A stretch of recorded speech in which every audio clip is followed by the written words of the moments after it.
Good morning. Welcome to 49ers in 5, your daily update on everything happening with the team that you need to know. I'm Rob Stats Guerrera. Today is Wednesday, December 13th, 2023. Here's what's happening with your San Francisco 49ers.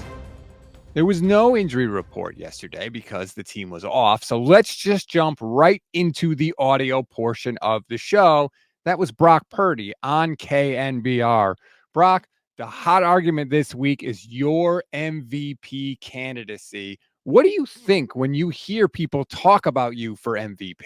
The first thing is like, what an honor. I'm not taking anything away from that. It's what an honor, and very honored to hear that. But, at the same time, I'm trying to, do what I can for this team for this Sunday and for this practice or this meeting. I'm not getting caught up in awards and stuff like that.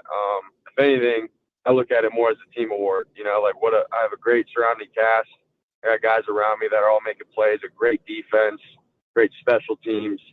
And so, that's a testament to the team that I have. And so I'm taking one day at a time. And at the same time, I'm honored to be able to hear those kinds of things. And it's, as a kid growing up, listening to football and stuff, I think it's pretty cool.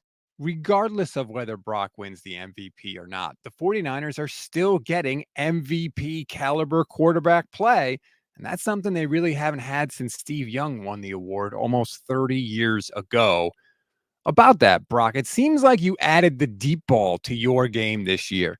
Is that new for you? Honestly, I would say it's more a little new just with my game. I've always been known for, the quick game, the intermediate, and then every once in a while I'll push it downfield, but it's not, like what I'm doing now, I'd say. And I feel like that's a testament to obviously Kyle, his play calls, and sort of just his coaching, the last year or so of me just learning the system and being ready to take those shots, take the opportunities to go deep, and then obviously have the guys to do it with, Ayuk and Debo and all of our guys. So I feel like it's somewhat of a new part of my game, honestly. People don't want to admit it for some reason, but check out this tweet from Nick Wagner, who covers the 49ers for ESPN. Brock Purdy is first in EPA per dropback on throws of 1, 5, 10, 15, and 20 air yards. And he's second in EPA per dropback on throws of 25 and 30 plus air yards. And oh, by the way, he also has the fewest throws at or behind the line of scrimmage of anybody in the NFL. Do you know who has the most throws at or behind the line of scrimmage of anybody in the NFL? That would be Patrick Mahomes with 143. If you know, you know. Last one from Brock. Brock, we see you walking into the games in that JCPenney fit.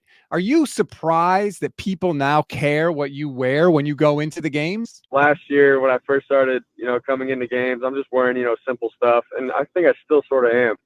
But all my buddies every Sunday are sending me screenshots and just like roasting me, like how simple I look, or it looks like I'm going to class and in school. Like I look young. I don't know, but I think it's funny. But I'm not a flashy guy or anything. I'm just normal, same old Brock from growing up, and I like to be me, and that's just who I am.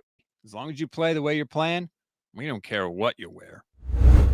We always give you one thing to read, one thing to watch, and one thing you might have missed. One thing to read on this Wednesday. Dak Prescott's feeling mighty confident now that his Cowboys are on a 5-game winning streak. But it turns out he was actually feeling pretty confident before that. He told Peter King how he felt going into the Niners game. And let's just say he was wrong.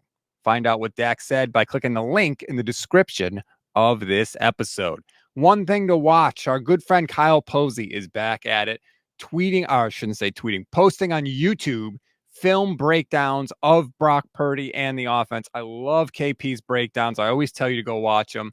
I think they make you a better, smarter fan. Check out the Brock Purdy edition this week. Just click the link in the description of this episode.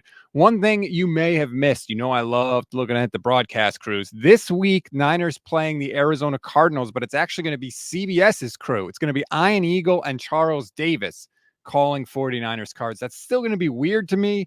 CBS crew calling a game with two NFC teams, but they don't have to worry about that anymore. But anyway, that's your crew. I think we could all use a week off from Greg Olsen. That's a wrap on today's 49ers in 5. Please rate, review, and follow the Gold Standard Podcast Network. Please leave a 5-star rating and a review. If you do, I promise you, we will read it on the show. Like and subscribe to the YouTube channel as well. Grant Cohn and I will be live 9 a.m. Pacific time. We call it Stats and Cohn. I'm going to go at him a little bit about the Brock Purdy stuff because he's still not jumping on board the train. And to me, the evidence is overwhelming at this point that he's the MVP. So that'll be a fun discussion. Please join us again, 9 a.m. Pacific time. I'm Rob Stats Guerrera. We'll talk later today.